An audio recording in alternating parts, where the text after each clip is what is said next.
Hi, magandang araw sa inyong lahat. Romy Sabaldan muli at yung mga nagbabasa ng aking column noon sa Sunstar Davao at sa Mindanao Daily Mirror. Yan yung title ng column ko, yung Davao Beat, Romeo Sabaldan.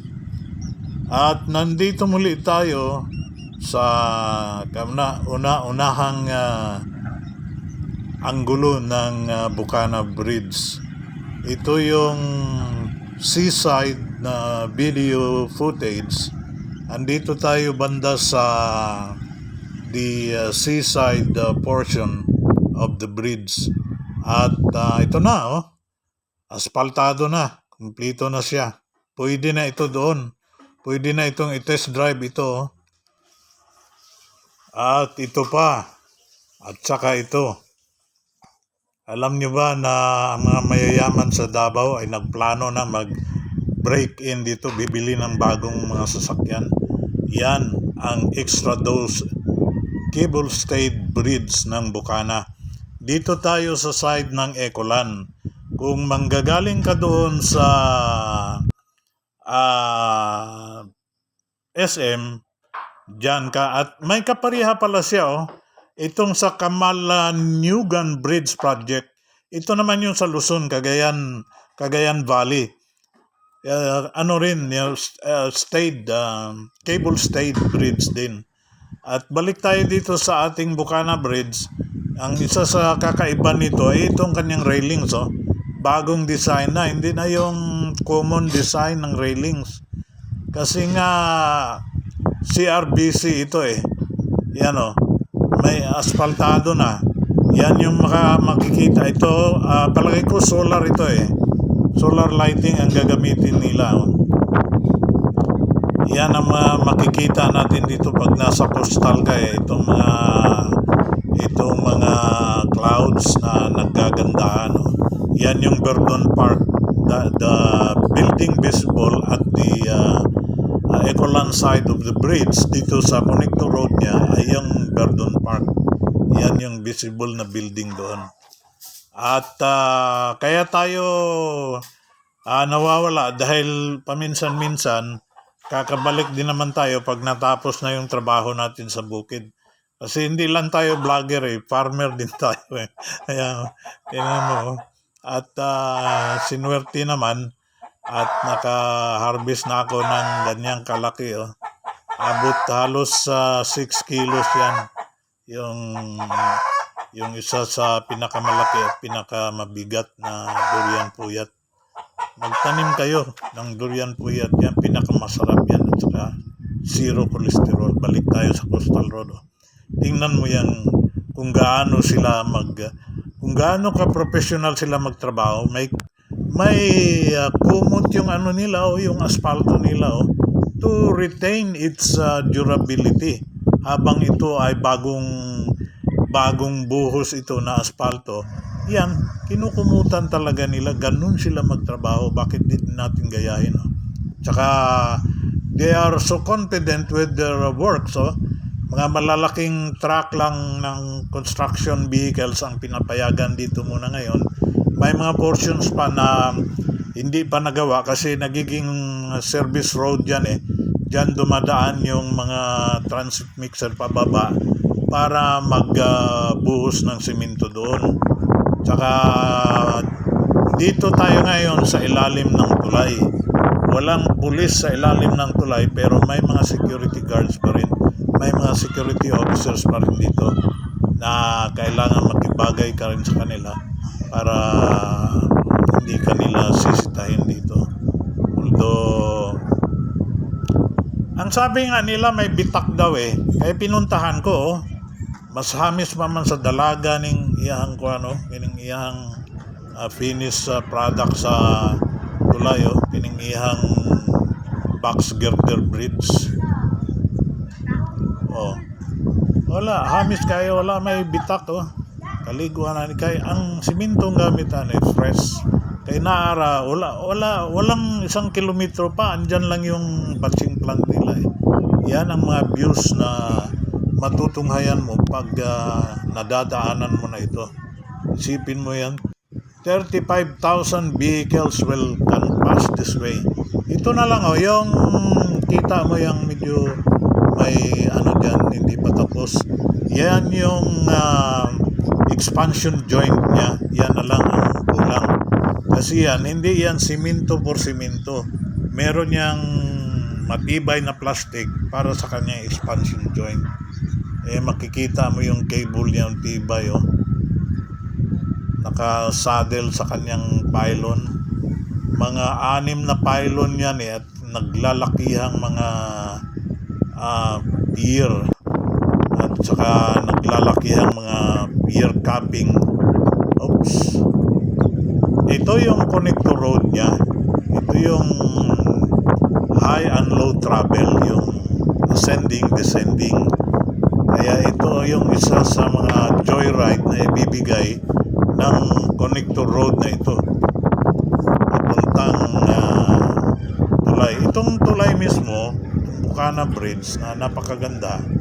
Kaya nasabi ko, the longest and the most beautiful bridge at the Davao Coastal Road. Kaya ko nasabi yan. Yan siya, diretso na yan, wala nang ascending, descending yan, kita mo. Level yan. Ang ganda ng kanyang, yung kanyang design. May kaparihan nga lang siya doon sa Kamanyugan sa Cagayan Valley. Meron pala siyang kapariha. Pero dito sa Davao yan ang pinakaunang cable stayed bridge at saka segmental balance cantilever construction ang pagkagawa. Meron pa rin siyang mga tetrapods kahit na wala namang alon dito, pero alam mo, gagaya ng mga nililindol-lindol na tayo ngayon dito, so malay mo, baka kailangan din natin yan pagdating ng panahon. At kagaya ng nasabi ko, sa ganda ng tulay ito, nanatiling walang bitak. Tinignan ko, talagang sinuyod ko lahat yan. Kahit dito sa kanyang riprap. Ang riprap nila doon, riprap talaga. Labas yung bato. Hindi yung riprap, kuha ka ng bato sa bukid, napakagamit niyan sa ating mga rivers, tapos itatago mo lang pala, isisiminto mo lang. Yan yung ginawa nila dyan. Riprap talaga, labas yung bato. Saka yung mga asfalto nila, yan, kinukumutan nila ng makapal na kumot para hindi kaagad siya magkaroon ng thermal cracking. Sa nalay ko lang. Yung nilalakaran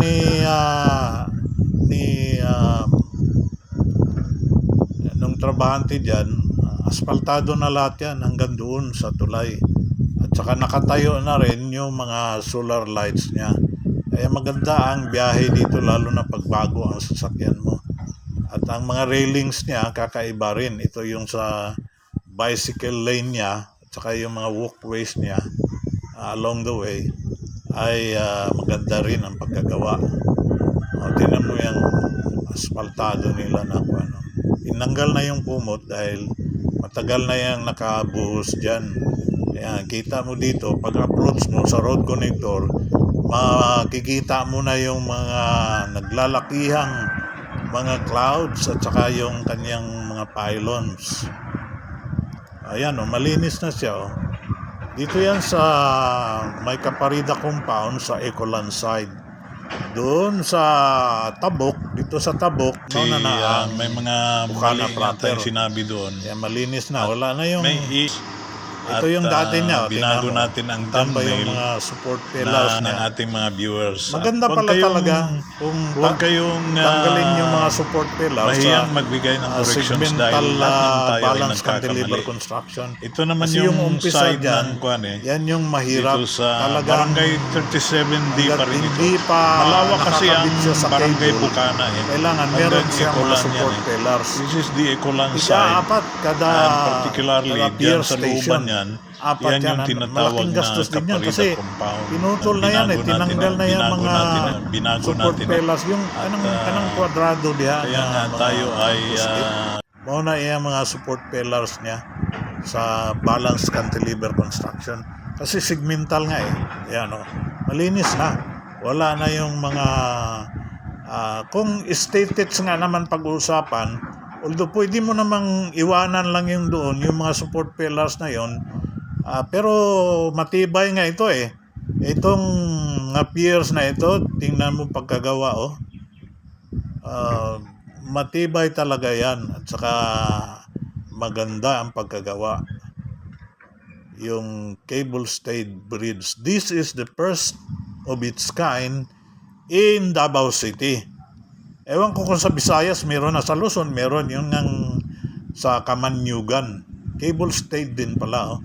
Yan ang laki-laki ng mga pier capping niya. Saka yung pile capping niya sa baba. Laki-laki. Yung mga bata sa unahan. You can compare. Yung kinis-kinis ng pagkagawa nila. Kasi yan, may mga protective wax yan. Bago yung pintura.